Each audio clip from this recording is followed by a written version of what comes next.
All right, hi everybody. You know what I do. This is week number 3 of the NFL, and just so that I don't want to clear up before I get to the games. And what I try to do is 1 minute on each game. If there's 15 games, we do a 15-minute video, and what I try to do is provide my basic opinion, lean on the side based on the point spread of every game. But there's some confusion because, hey, I'm posting all these things here. I have the Las Vegas gambling syndicate here, and I bet these things here at my website.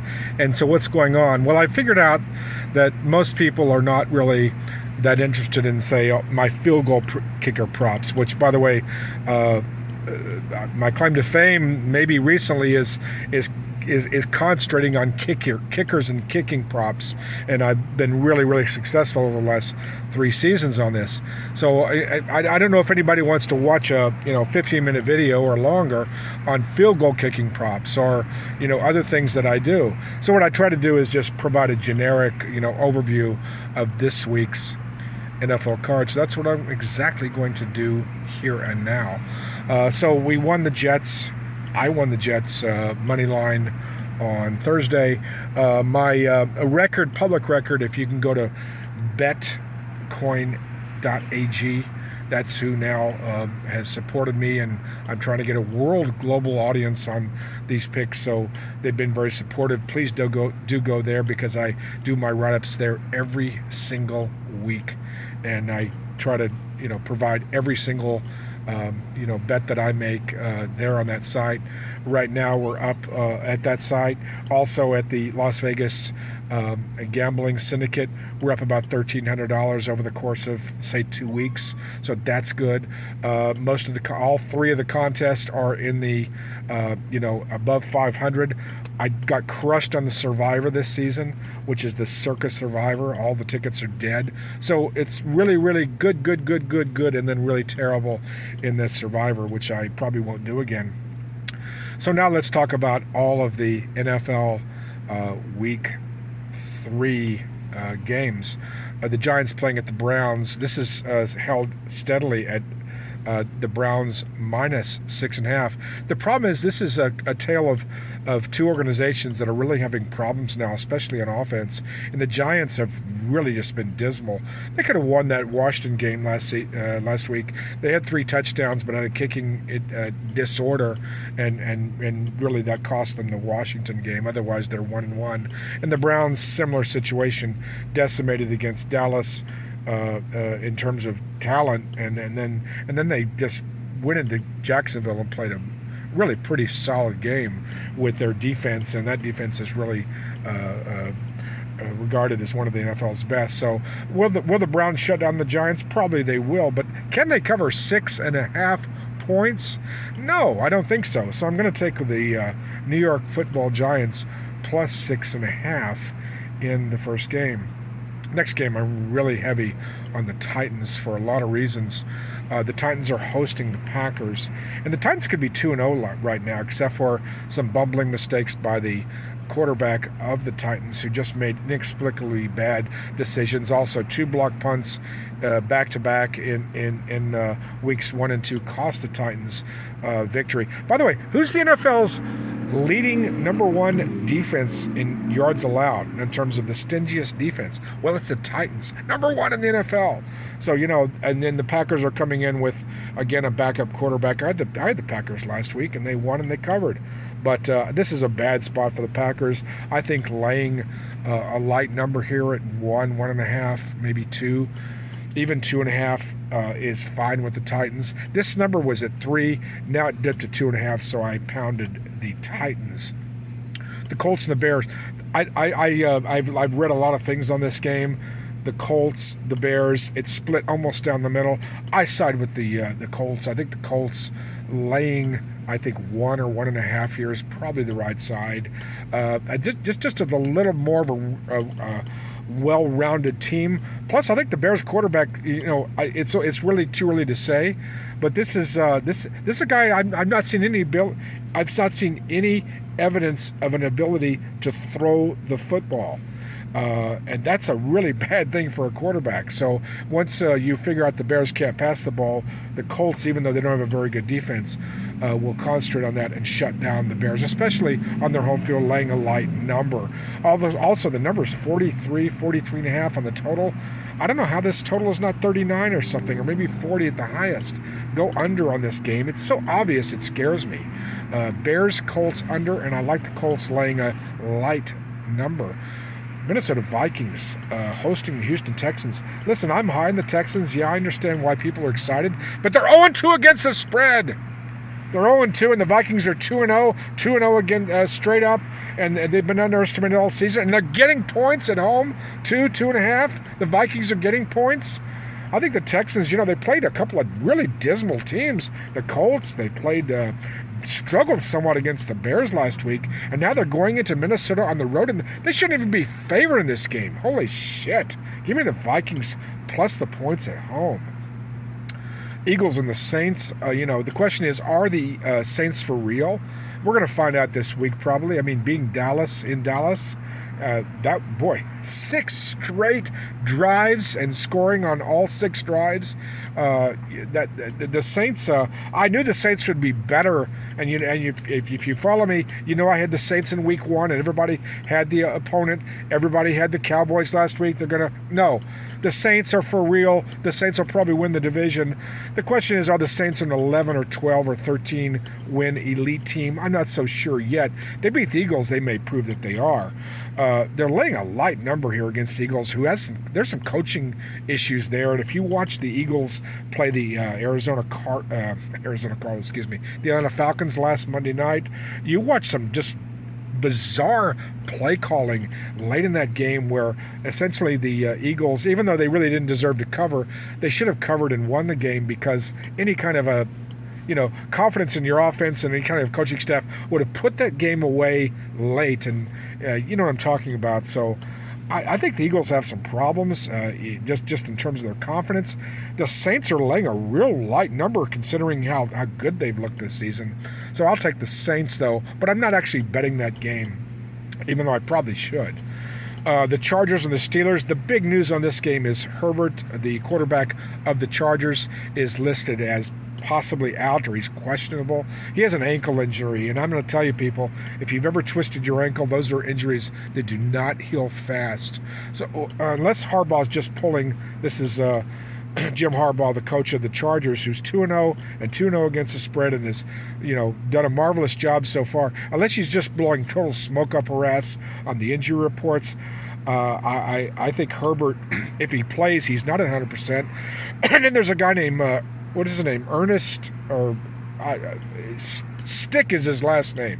Anyway, Stick stank last season, and I'm willing to fade the backup quarterback, the prospects of the Chargers starting a backup quarterback in Pittsburgh. And that defense is for real for the Steelers. Everybody underestimates the Tomlin teams year in and year out, and the Steelers are laying 2.5.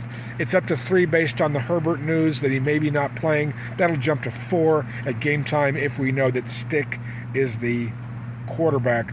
Anyway, I bet this at the Steelers minus 2 or 2.5. I forgot the number early, because this situation can only improve for the Steelers. I don't know why anybody would wait on this. If you like the Steelers, bet it now. Broncos at the Bucks. I think that this is interesting, because I think obviously the world loves the Bucks here. They've fallen in love with the Bucks, who are 2-0, playing the 0-2 Broncos. But the line may have overreacted here a little bit. Yeah, the line's overreacted on this game. I'm not going to play the Broncos. I'm not betting the game. But this is a situation where everybody's now, the Bucks are for real, and they're, maybe they are. But I don't know if they should be laying a touchdown. Nix is the quarterback for the Broncos. I shouldn't be giving this out on this report because it's just mostly sides, but go over 189.5 on Nick's passing yards. He has not shown the ability to throw the ball well. This is a situation where he's going to throw for 250, maybe 300 yards, probably in a losing cause. I don't have time to get into all the reasons, but Nick's over 189.5 is a prop that I really like on this game. he's going to be playing catch-up, I think, the whole game.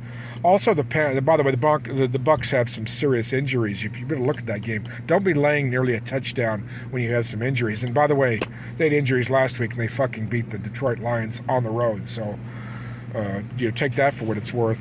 Interesting game here at the late game, which now we're into the late games, which is the Panthers playing at the Raiders. And, of course, the big news here on this game is the fact that Carolina Panthers have made the change after losing 20 games with a guy who's apparently a quarterback bust. Whatever his name is from Alabama they drafted, and he's only lost. He's 2-17 or whatever as a starter. So they finally pull him, and they pull out some guy off the graveyard, which is Dalton, who I've never liked as a quarterback. Not a good leader, just not a guy who's going to. This is a guy who just comes off the bench and this is not somebody I want to ever lay money on. The thing is, shouldn't this line be 7? I'm not a big fan of the Raiders. I'm, usually a fader of the Raiders. First of all, the defense is for real. The defense of the Raiders is for real. Beating Baltimore really says something. That's a statement game. Maybe a real confidence provider, booster for Gardner Minshew, the quarterback of the Raiders, and that offense. But it's a defense where the Raiders are probably going to excel in this game, shutting down the Panthers.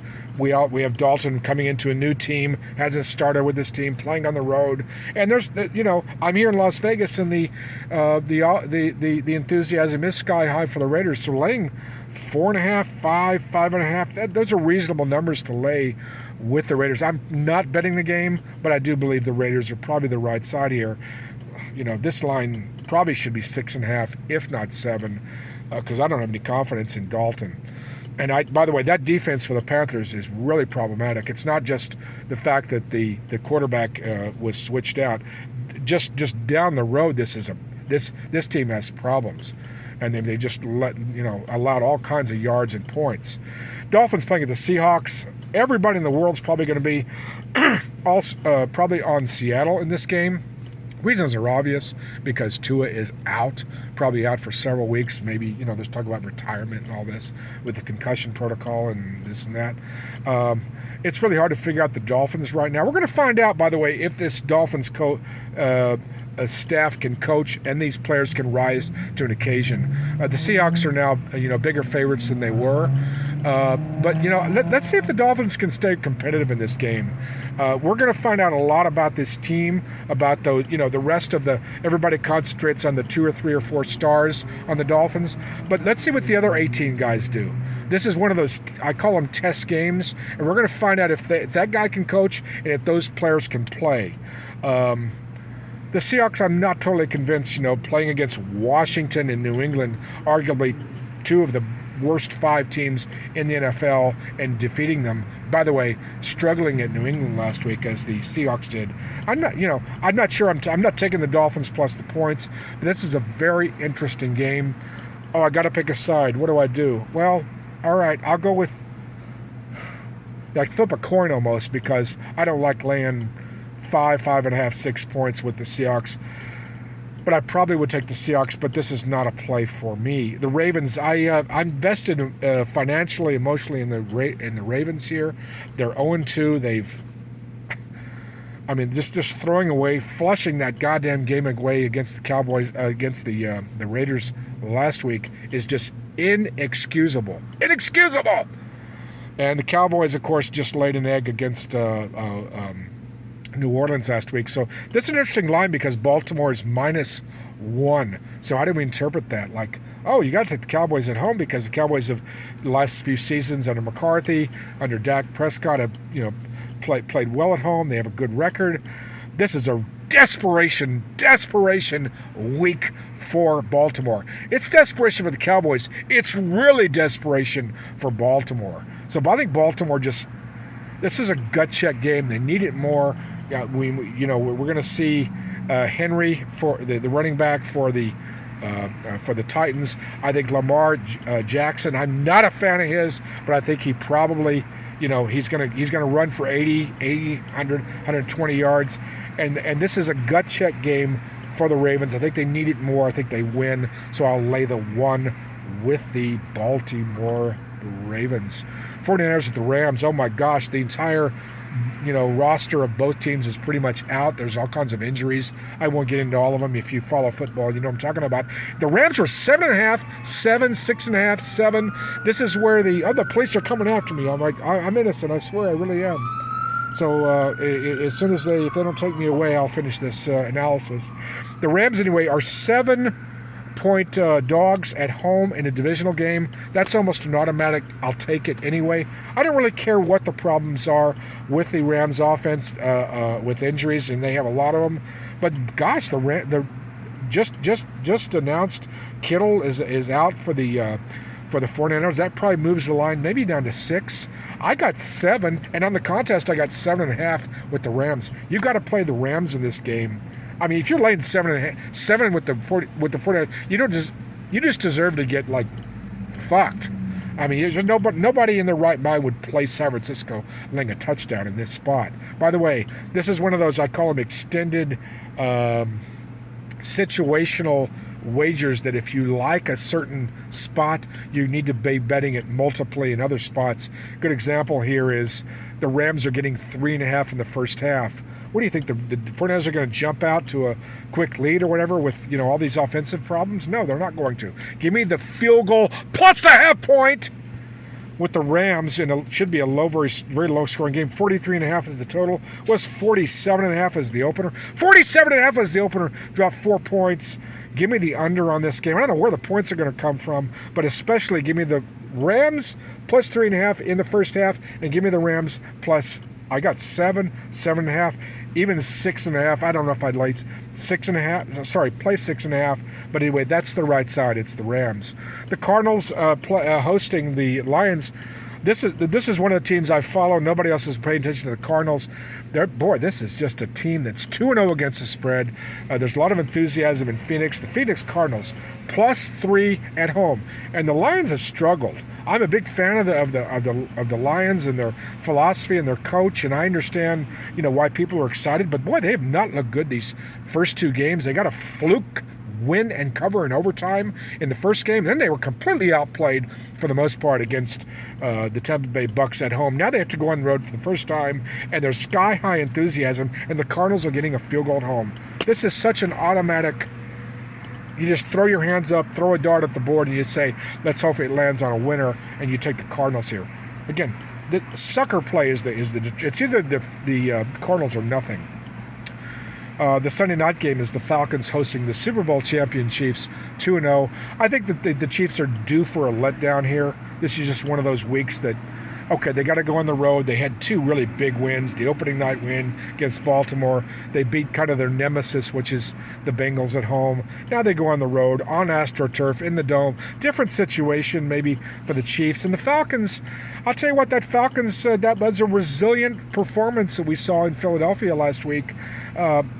I have never been a fan of Kirk Cousins, but leading that drive in the last minute and 35 seconds to score a touchdown to win the game and cover the spread for the Falcons, it doesn't make me a believer in the Falcons, but it makes me a believer that they can cover 2.5, 3, whatever the spread is. I think the Falcons win this game outright as an upset victor. By the way, the Chiefs do tend to struggle in the first half of the season. They're 2-0 right now. This is a really good letdown spot. That's the wrong term. This is a really prime letdown spot if you follow handicapping, and I think the Falcons are the right play here, getting especially the points at home. There's 2 Monday night games this week. I don't think I've seen, except for the first week of the season, I don't think I've ever recall 2 Monday night football games in the so-called mid-season. The Bills and the Jaguars. I really don't have any opinion on this game. I mean, I'm supposed to be picking the games, but I don't trust the Jaguars anymore after losing to the Dolphins and flushing a 14-point lead down the toilet, and then not even fucking showing up at the home against Cleveland last week. I have no faith in the Jaguars. I guess you've got to play the Bills on a rest because they have a 10-day rest. They beat the Miami Dolphins in Miami. Now they're well rested. And by the way, everybody thought the Bills are going to have problems this season, because they did lose some key components, but maybe people are still underestimating the Bills, but it's just not a situation where I want to lay more than a field goal here. I'm just going to pass on the game. The Bengals Commanders, same situation. I hate to say I have no opinion, but I really don't. I might play, the Commanders just because the Bengals don't deserve to be fade legs. 7.5? Are you kidding me? Have you watched this team? I mean, good grief. But Washington, they did win. But the problem is I'll close with this. There's an angle or a trend that's very, very, well, it's not well known because I published it. I've seen other sites have published it as well. But this is like one of those situational. I'll close with this. If you hear nothing else on this tape, and we're now 20 minutes into it, you've got to back 0-2 what are called winless teams in week 3. Just look for those teams because first of all, they're getting points. They're desperate. They know that if they fall to 0-3, their season probably is over.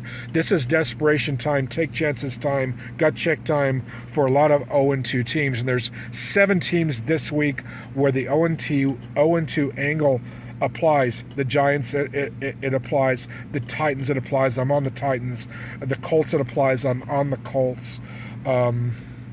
I do have to look at the list. I can't do this totally by memories. I am not playing the Panthers. Sorry, I'm not doing that. They're 0-2, playing a 1-1 team. No, I will not do that. The Ravens playing at the Cowboys. Yeah, I'll take the Ravens as an 0-2 team playing against a 1-1 team. The Rams are 0-2. I'll take the Rams 0-2 against the 1-1 49ers. So again, you get into these situations where you're supposed to play the Jaguars. The Jaguars are 0-2. But they're playing a 2-0 team, so I'd stay away from that. But you do have the Bengals who are 0-2 playing against a 1-1 team. So the angle applies on Cincinnati. But who in their right mind lays 7.5 with a team that hasn't won a game yet? Are you kidding me? So this is a pass, but I probably won't play Washington just because that angle. By the way, the angle is a 70% winner going back to last, I think, 14, 15 seasons. 70% winners in week 3, and there's like 85 trials on this, so this is a significant angle. I wouldn't fade that. I wouldn't bet on any of these, 1-1 teams when they're hosting or they're playing against winless teams. So anyway, I've given you all the plays. Thank you for watching. I'll try to be here every week. I've got some things next week. I'm going to show you how I put in the picks, and then I've got Matt Lessinger, one of my closest friends and allies in handicapping. He's coming into Las Vegas in 2 weeks. Him and I are going to do a show coming up together. We'll do a video. So I try to do this every single week and share with you and have fun and hopefully make some money. And if not, again, we're going to have some fun. And thank you again for joining me. Again, Nolan Dalla, that's me, my name.com. Go there. Go to Betcoin. .ag. That's where I have my full write-ups every single week. They've been very supportive of me, and thank you for that, Scott, for all you do. And so till next week, let's win some money this week, and good luck and have fun. Bye.